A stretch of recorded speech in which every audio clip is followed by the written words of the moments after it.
Baik, kita mulai anak-anak. Bismillahirrahmanirrahim. Assalamualaikum warahmatullahi wabarakatuh. Kita ketemu lagi di perkuliahan KPLBO dengan materi masih tentang kelas dan objek untuk lanjutan dari materi yang sebelumnya. Ada beberapa hal yang akan kita bahas di pertemuan kali ini. Ada beberapa istilah yang harus kita familiarkan. Yang pertama adalah instansiasi, ya. Kemudian ada istilah enkapsulasi.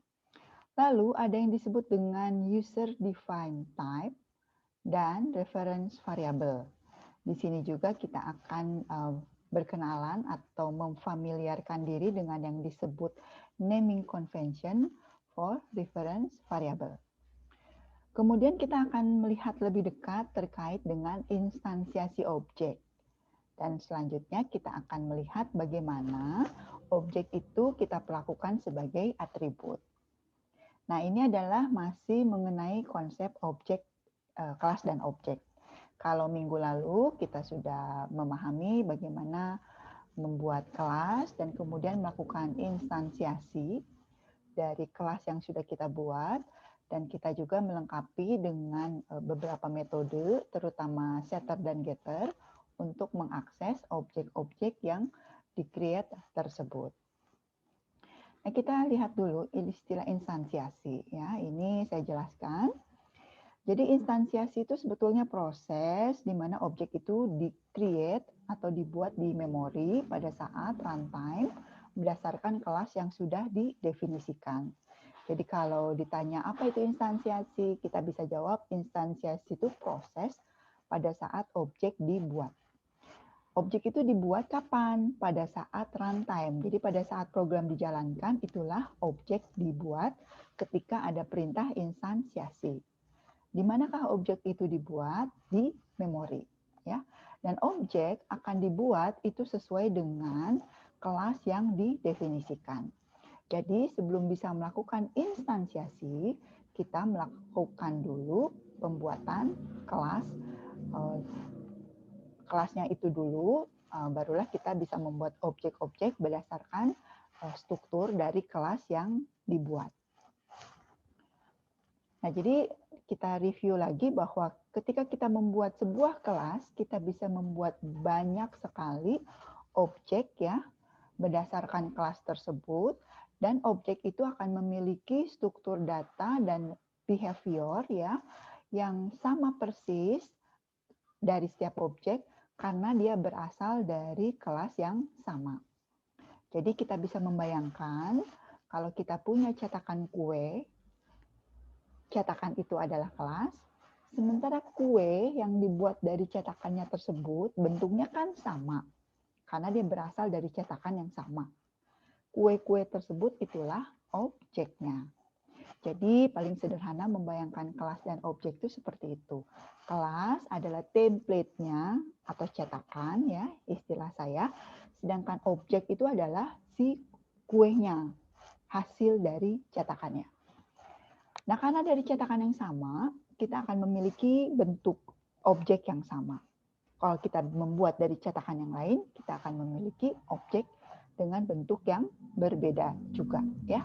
Sama tapi berbeda dari kelas yang lainnya. Ada istilah lain, ya, bahwa objek itu adalah instan, ya, karena itulah istilahnya instansiasi. Jadi objek itu adalah instan dari kelas. Nah, ya, jadi kalau kita punya kelas student atau kelas mahasiswa, maka kita akan memiliki objek yang berasal dari kelas mahasiswa. Itu prinsipnya, ya, itu konsepnya. Jadi pada saat instansiasi, kelas itu sudah didefinisikan dan setiap kelas itu akan memiliki atribut dan metode, ya. Nanti pada saat instansiasi, setiap objek juga akan memiliki atribut dan metode sesuai dari kelas yang didefinisikan. Nah, jadi kita lihat, ya, setiap objek itu akan unik karena atributnya akan memiliki value atau nilai. Misalnya, kita punya kelas mahasiswa. Kelas mahasiswa kita kita buat jadi beberapa objek ya. Dan objek tersebut misalnya untuk objek yang pertama nama mahasiswanya adalah A. Sedangkan untuk objek yang kedua nama mahasiswanya adalah B ya.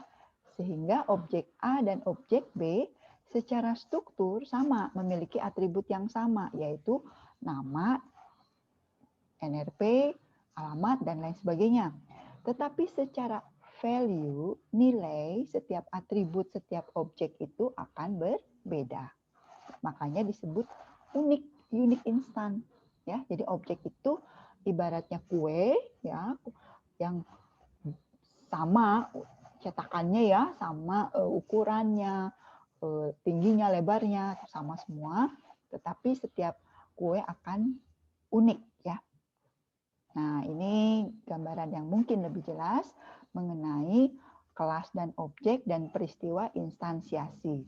Jadi di gambar sebelah kiri ini adalah template dari kelas ya. Di mana template yang dimaksud template itu atau cetakan kita ada memiliki atribut. Di sini kita belum belajar metode ya, belum dipersilahkan menambahkan metode. Jadi di sini semuanya atribut dan setiap atribut memiliki data dan setiap atribut belum memiliki value.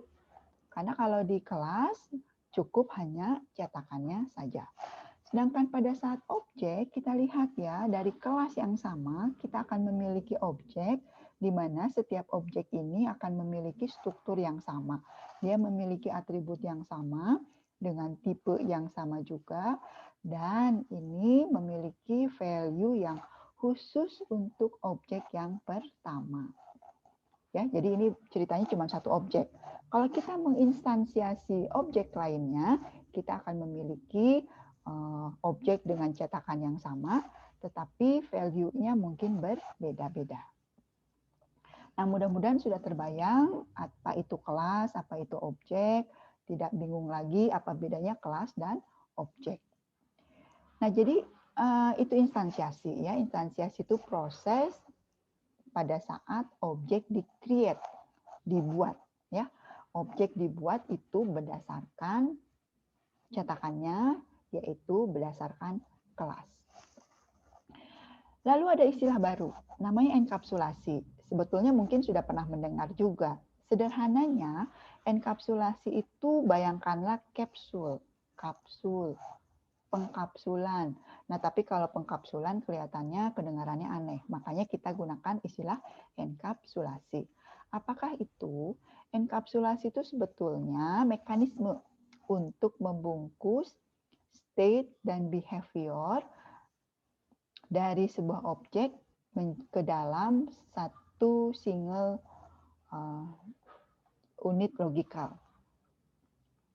Maksudnya sih gini ya, kalau sederhananya lah, ketika kita membuat kelas, kita ini dalam sebuah kelas ini ada struktur datanya ya, ada struktur yang kumpulan metodenya.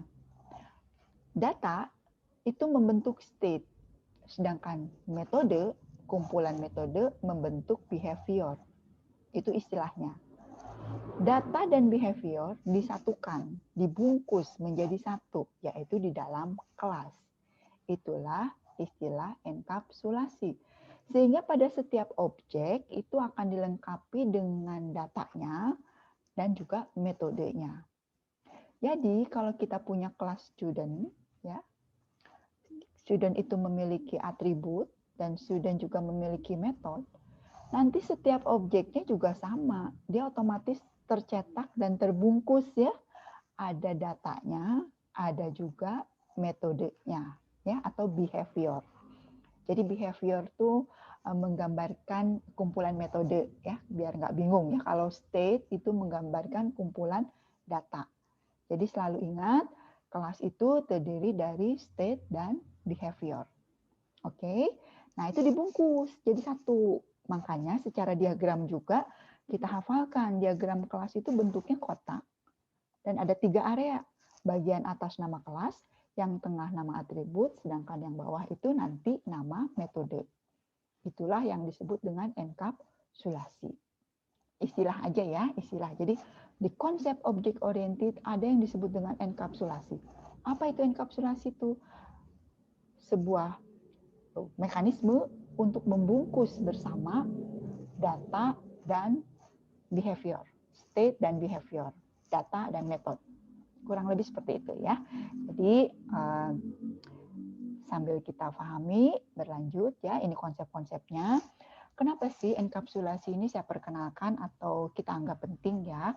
Karena sebetulnya istilah enkapsulasi itu tidak hanya di bahasa objek oriented ya. Jadi di beberapa bahasa pemrograman yang terstruktur pun ada enkapsulasi.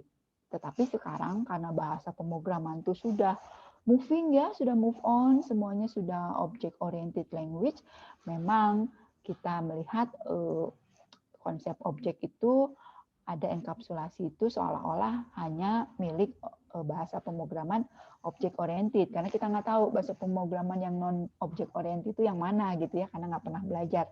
Tapi kalau kami ya zaman dulu belajar tuh tidak objek oriented dulu, tapi bahasa terstruktur. Nah, di situ pun ada konsep objek oriented. Jadi di konsep objek oriented itu yang konsep yang pertama itu enkapsulasi, yaitu membungkus data dan behavior menjadi satu kelas ya, dalam satu bungkusan kelas. Nah, kurang lebih seperti itu ya tentang enkapsulasi. Nah, ini gambarannya ya. Jadi kalau kita student, saya langsung membayangkan mahasiswa, langsung membayangkan kalian. Kalian mahasiswa nih, ada 38 anak di kelas saya nih sore ini. Berarti ada 38 objek, ya kan? Dan kalian tuh sama-sama objek.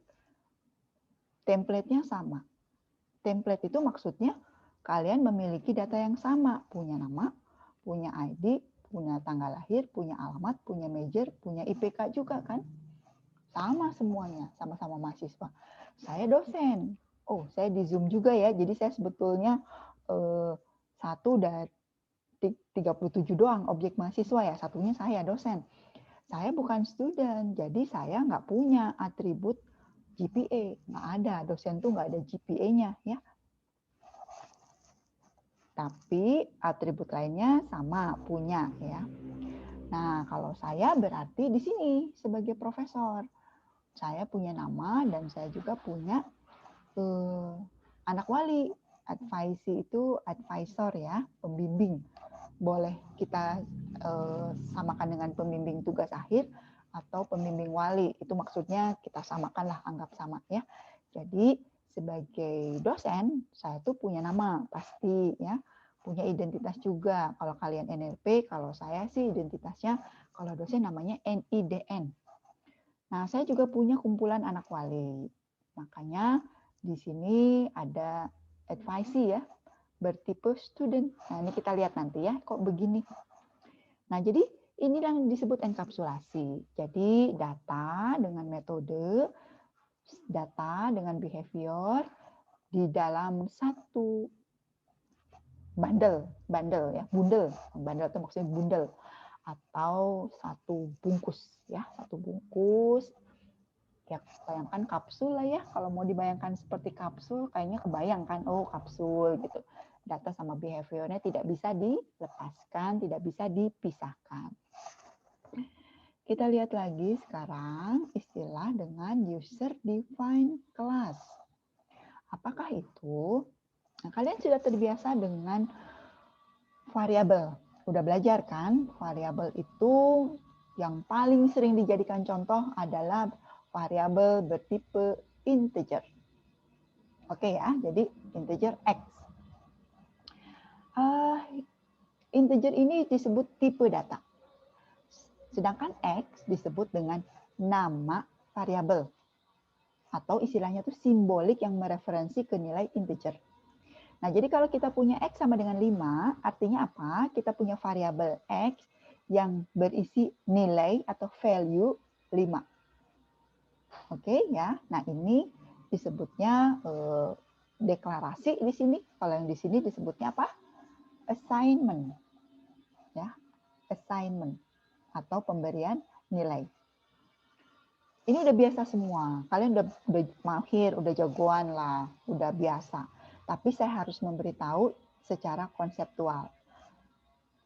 X ini variabel, integer itu tipe data dari variabel X. 5 adalah value, nilai dari variabel X. Nah, sekarang kalau di object oriented, ya, kita lihat ya. Oh, ini dulu konsepnya dulu ya. Kalau kita punya variabel ya bertipe integer, lalu variabel tersebut berisi nilai 5, sebetulnya di memori, ya ini memori ya ceritanya. Sederhanakan gambarnya ya. Di memori sudah ada wadah, ada tempat ya yang kita siapkan untuk variabel X ini bersiap-siap diisi dengan nilai 5. Jadi kalau ada deklarasi integer X, berarti di memori dipersiapkan area ya, area memori untuk si variabel X. Ketika X diisi 5, maka 5 ini masuk ke dalam memori. Kebayang seperti itu? Ya, itulah yang terjadi pada saat pemrograman. Kalau suatu saat X-nya kita ganti jadi 10, maka yang terjadi adalah ketika memori di nomor 2 ini ya, di lantai yang kita urut ya dari atas ya, yang kedua ini, X ini sekarang isinya menjadi 10. Ya, karena ada peristiwa X diisi 10. Maka X sekarang berisi 10. Begitulah yang terjadi peristiwa kalau kita mengkode seperti ini. Jadi 5-nya ditimpah dengan nilai 10. Terbayang semua ya, gampang ya. Nah, itu kalau data yang bertipe standar ya. Kalau di Java istilahnya tuh tipe primitif. Jadi yang terjadi tuh di tipe primitif, kalau ada deklarasi, maka di memori itu terbayang deklarasi variabel itu kita titip ya nilai, variabel tersebut, dan kalau ada assignment, ada sama dengan 5, sama dengan 10, artinya di area memori tersebut diisi dengan angka 5 dan 10. Nah, kita akan berkenalan dengan tipe data yang disebut tipe data referensi.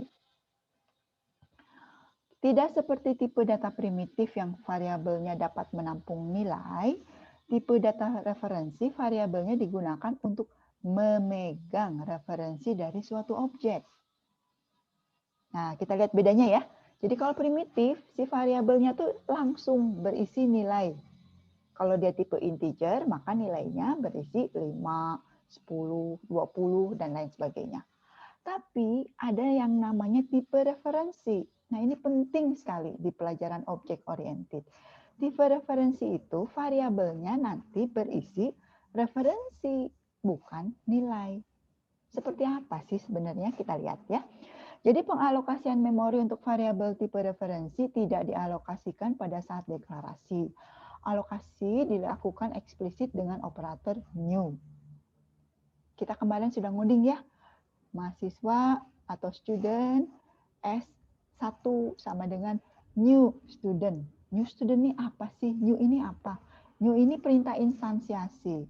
Dia merupakan operator yang secara eksplisit, ya eksplisit itu artinya ditulis, itu harus diketik ya, mengalokasikan ke memori, ya, ke memori bahwa ini ada loh variabel yang namanya S.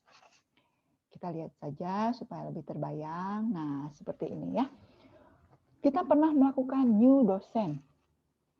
Atau lebih lengkap lagi, student, stdn, new student, lalu ada tanda kurung seperti ini ya. Kita bisa lihat ya, mana kelas. Kelasnya itu adalah kelas student dan kelas dosen. Kelihatan dari codingan ini ya. Mana objeknya? Objeknya itu objek dosen dan objek student. Jadi objek yang mau kita buat berasal dari kelas dosen dan kelas student. Mana kegiatan instansiasi? Kegiatan instansiasi kalau ada perintah new. Inilah instansiasi.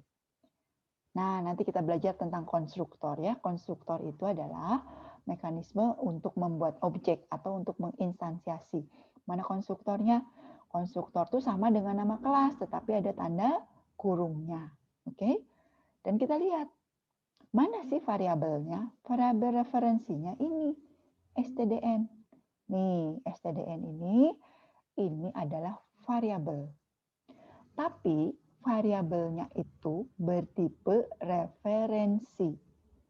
Ya. Jadi disebutnya variabel referensi. Sedangkan tipe dari referensi itu adalah si student. Jadi kalau kita lihat ya, student stdn. Ini tidak ada bedanya dengan perintah in X. Bisa kita lihat kan? Sebelah kanan variabel, sebelah kiri tipenya. Demikian juga pada saat kita menulis student stdn, yang ini variabel, yang sebelah kiri tipenya. Kok tipenya bukan integer? Iya kan udah, kalau tipe integer, string, karakter, kita udah belajar di Dasproc. Di object oriented kita kenalan, ada tipe loh yang disebut tipe data referensi. Apakah itu? Sebetulnya kalau kita lihat-lihat, tipe data referensi itu adalah si kelas. Kelas-kelas yang kita buat itu secara otomatis menjadi tipe. Ya, tipe data yang referensi. Sedangkan variabel-variabel yang sebelah kirinya itu tipenya berupa kelas ya atau berupa referensi disebut variabel referensi. Ini istilah-istilah, mudah-mudahan nggak bingung ya. Nanti kita ulang terus sampai menjadi familiar. Nah, kita lihat ya, closer look. Lihat lebih dekat. Nah, kita lihatlah lebih dekat. Di Java, ketika kita mendeklarasikan variabel dengan tipe yang disebut user define, nih user define ya. Apa sih user define itu? User define itu sebetulnya ini apa?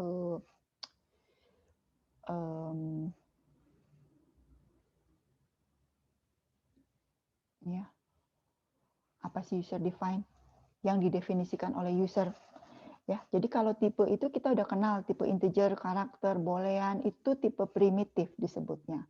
Sedangkan kita ketika mengcoding object oriented, kita bisa membuat berbagai kelas.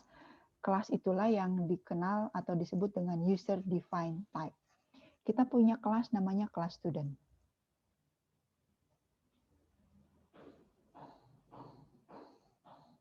Dan kelas student ini dilengkapi dengan variabelnya yaitu Y. Kita bisa lihat ya. Nah, apa yang terjadi?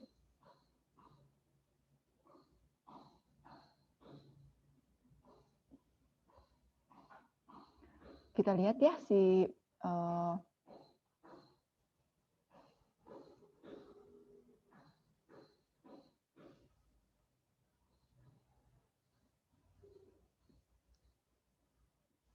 variabel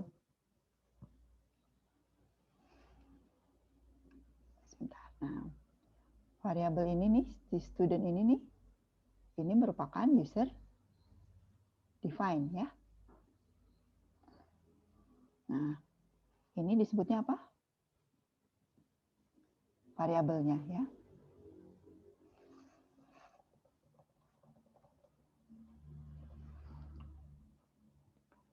Jadi, kalau kita menulis student Y, nggak ada new-nya, nggak ada, tidak diteruskan dengan new student. Itu sebetulnya kita belum membuat objek, ya, kita belum menyiapkan objek di memori. Ini baru deklarasi aja, sehingga kita bisa memastikan bahwa kita ini belum membuat objek, baru mendeklarasikannya saja, dan kita melihat bahwa si Y ini adalah cikal bakal atau potensi yang nanti menjadi objek student. Belum jadi objek karena belum instansiasi, baru dideklarasikan. Kebayang ya? Jadi ini belum lengkap, belum selesai, ini baru deklarasi, belum sampai ke instansiasi. Berikutnya kita lihat. Mana sih kursornya? Kursornya masih di sini.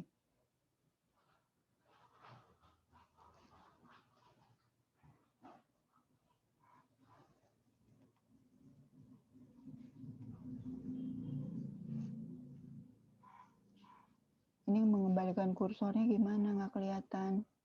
Sebentar ya. Kursornya nggak kelihatan. Nah, mouse-nya kelihatan sekarang. Nah, jadi kalau mau lengkap,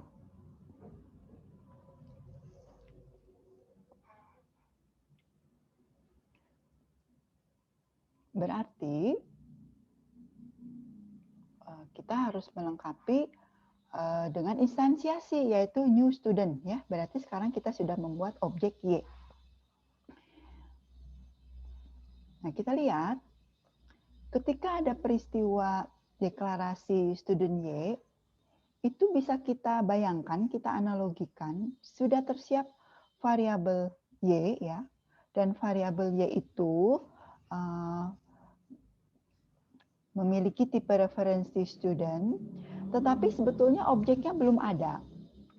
Ketika kita melakukan perintah student Y sama dengan new student, ya, maka yang terjadi adalah ada objek, ya, objek student yang dipegang oleh variabel Y, ya. Jadi variabel Y ini sekarang berisi referensi sebuah objek. Nah, bisa dibayangkan seperti ini ya. Jadi secara konsep kalau ada deklarasi itu sebetulnya objeknya belum ada. Ketika ada new student, oh berarti sekarang ada objek. Objek itu kita pandanglah seperti balon ini ya. Bayangkanlah objek itu seperti balon. Dan objek ini sekarang dipegang oleh si variabel Y. Nah, gambarnya kira-kira seperti ini. Jadi sekarang variabel Y berisi referensi berupa sebuah objek, di mana objek ini secara struktur akan memiliki struktur student. Nah, kita lihat seperti ini ya. Ketika kita memiliki perintah student X sama dengan new student, kita lihat ya, student X sama dengan new student berarti sudah lengkap. Ada X, lalu dia referensi ke objek, ya. Objek ini kita gambarkan seperti balon. Lalu kita punya perintah student Y. Nah, kalau student Y berarti sebetulnya tidak ada objeknya. Dia baru deklarasi variabel Y yang bertipe referensi student.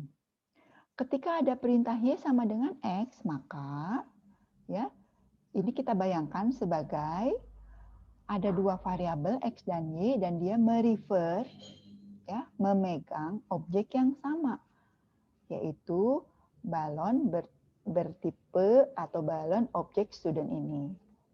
Maksudnya gimana? Nah, ini kita berkenalan dengan tipe referensi dan variabel referensi ya. Jadi, kalau kita tidak melakukan perintah new, sebetulnya tidak pernah ada objeknya. Dia hanya ada variabelnya aja. Ketika ada perintah new, barulah kita memiliki objek yang siap untuk dioperasikan, ya, siap untuk mau di set, mau di get, mau diisi namanya dan lain sebagainya. Nah, jadi karena student Y ini tidak pernah ada new-nya ya, tidak pernah ada instansiasi, sebetulnya objek Y ini atau variabel Y ini tidak memiliki objek. Sehingga kalau ada perintah Y sama dengan X, maka sebetulnya Y dan X ini merefer ke objek yang sama. Oke, nah kita lihat lagi. Kalau kita punya perintah student X sama dengan new student, berarti kita punya X dan kita memiliki objeknya ya. Lalu ada perintah student Y, berarti kita memiliki Y. Seperti ini. Kemudian ada perintah Y sama dengan X ya. Y sama dengan X berarti otomatis Y itu merefer ke sini. Lalu ada perintah student Z sama dengan new student. Nah, artinya kita memiliki variabel Z, langsung dia memiliki objek instan berupa objek yang kedua ya, dan di refer atau dipegang oleh objek variabel yang namanya Z ini.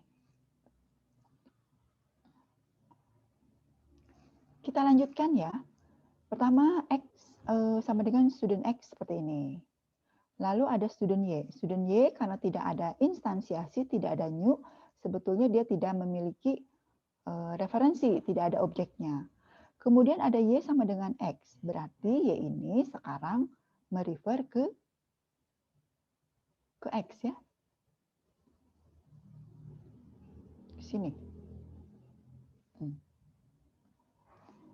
Kemudian ada student Z sama dengan new student, seperti ini nih. Lalu ada perintah Y sama dengan Z. Ketika ada perintah Y sama dengan Z, berarti si Y ini berpindah yang tadinya ke X, ke balonnya X, sekarang dia pindah ke balonnya Y. Kalau kita hitung, ada berapa variabel sih? X, Y, Z. Ada berapa instansiasi sih? Cuma ada 2 ya. New student untuk X dan new student untuk Z. Nah, inilah hanya ada 2 objeknya. Kita lihat, Y itu pertamanya ke X, ke sini. Tapi lalu Y sama dengan Z. Berarti Y sekarang merefer ke objek yang kedua. Nah, ini adalah perilaku referensi ya. Kita kan tadi closer look ya, lihat lebih dekat. Sebetulnya itu yang terjadi ketika ada assignment ya, Y sama dengan X, Y sama dengan Z. Sebetulnya yang terjadi itu seperti ini. Objeknya sih cuma satu ya, tetapi di refer atau dipegang oleh 2 objek, X dan Y. Tapi Y sekarang pindah memegang objek yang punyanya si Z. Kelihatan seperti ini ya. Nah, ini yang disebut dengan behavior atau yang disebut dengan referensi ya, tipe referensi. Nah, kenapa kita penting memikirkan referensi ini? Karena kita lihat kalau kita memiliki kode-kode program yang sebetulnya dia tidak ada instansiasi, tapi ada sama dengan. Nah, sebetulnya dia akan merefer ke objek yang sama.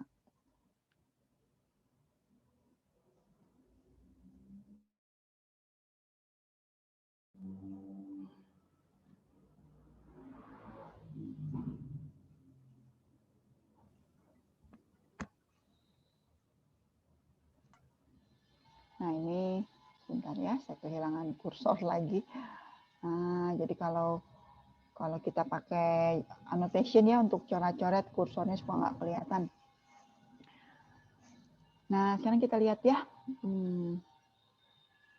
Kita gambar dari awal ya. Ketika ada student Y sama dengan new student.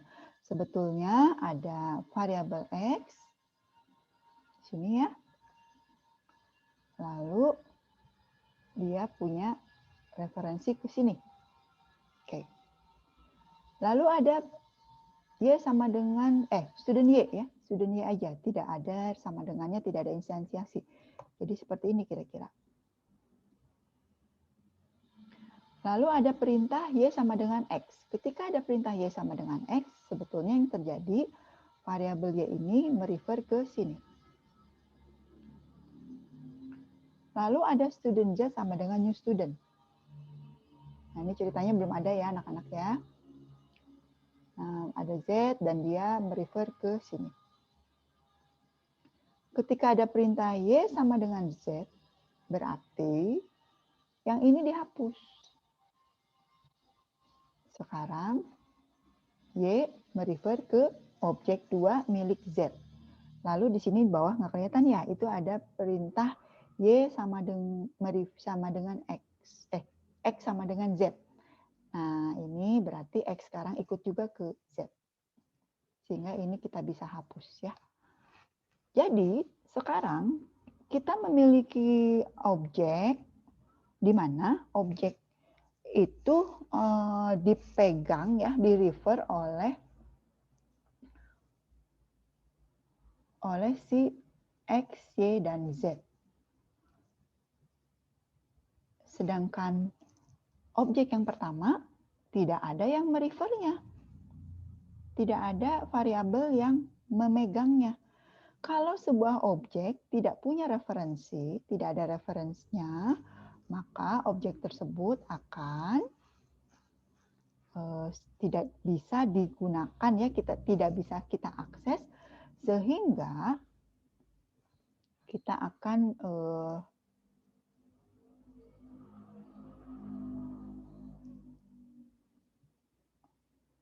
harus lakukan null ya, supaya jadi objek ini ya tidak ada yang memegangnya.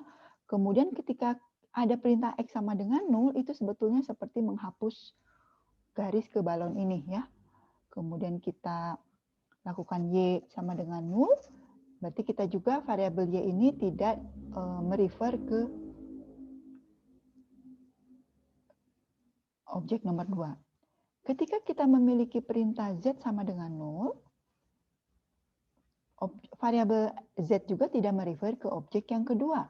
Sehingga kita melihat kita punya 3 variabel, kita punya 2 objek, dan kedua objek itu tidak ada yang merefernya.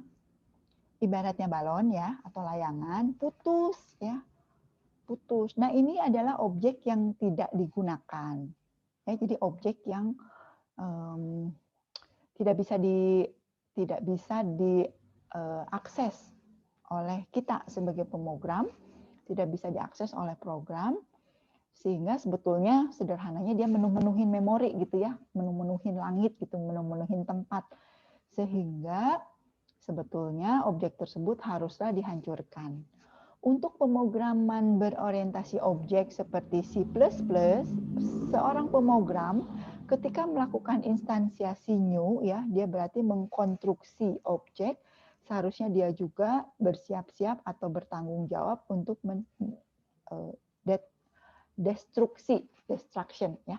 Tapi karena kita pakai Java, urusan objek termasuk objek yang tadi bergentayangan ya, putus, tidak ada yang merefernya, itu dikelola oleh yang disebut dengan garbage collection. Nah, ini untuk pengetahuan kalian ya. Kalau di Java, kenapa kita bilang Java itu lebih simple? Karena Java itu menyerahkan urusan destruksi objek ke mekanisme yang disebut garbage collection. Sementara kalau bahasa pemrograman lain belum tentu ya. Jadi kalau kita punya perintah new, itu bikin objek. Kebalikannya bikin kan harusnya objeknya dihapus ya, dihilangkan atau didestruksi. Kalau di Java, kita cukup new-nya aja. Bagaimana menghilangkan objek? Nggak urusan kita. Itu sudah urusan Java Virtual Machine, ya, urusan mekanisme yang disebut garbage collection. Kebayang ya? Tapi kalau kamu pindah belajar program yang lain gitu ya, belajar bahasa pemrograman yang lain, terus disuruh ada destruktor. Apaan ini gitu ya? Nah, ini sebetulnya dia kebalikan dari new. Ada kalau new itu membuat objek, pemrogram juga harus bertanggung jawab menghapus si objek tersebut di memori supaya nggak menu-menuhin memori gitu ya. Jadi kadang-kadang saya membayangkan kalau instansiasi itu ibarat dilahirkan ya. Kita nih hidup gitu di dunia itu karena instansiasi. Kebayang, jadi kalian lahir ya tahun berapa sih? Misalnya tahun berapa? Tahun 2000 lahir. Nah itu instansiasi tuh gitu ya. Kalau ada instansiasi lahir kan harusnya ada kebalikannya, meninggal gitu ya, hilang, destruksi, dihancurkan ya. Kalau di film Marvel sih hilang ya, sama si Thanos itu dihilangkan, klik gitu, hilang semua. Nah itu destruksi. Tapi kalau di Java enggak, kita cukup sebagai pemrogram cukup memikirkan instansiasi. Kan harusnya kita bertanya-tanya ya, kita bikin objek nih, objeknya tinggal di memori kan. Kalau saya bikin 10 objek, maka di memori saya ada 10 objek. Kalau saya di codingan saya 100 kali new, berarti ada 100 objek tuh di memori saya. Penuh nggak ya? Nah, itu yang mengaturkannya si garbage collection. Dia bisa melihat mana objek yang tidak digunakan, dia hapus, dia hilangkan. Jadi pemrogram tidak perlu melakukan destruktor atau destruksi ya, kebalikan dari new. Nah, ini untuk pengetahuan saja.